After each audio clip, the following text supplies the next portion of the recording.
Hello everyone! In this video, I'll show you how to add your Read.Pay virtual card to Google Pay step by step. First, open the Google Wallet app on your Android phone. Next, tap the plus button in the bottom right corner. Then select Payment Card. Now you can either scan your Read.Pay card or choose Enter Details manually. Carefully type in your card number, expiration date, CVV, name, and billing address.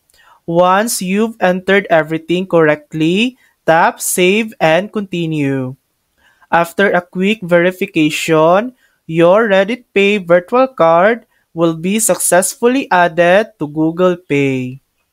And that's it. You can now use your Read.Pay card for easy and secure payments directly from your phone. Thanks for watching! If this video helped you, please like and subscribe for more helpful tutorials.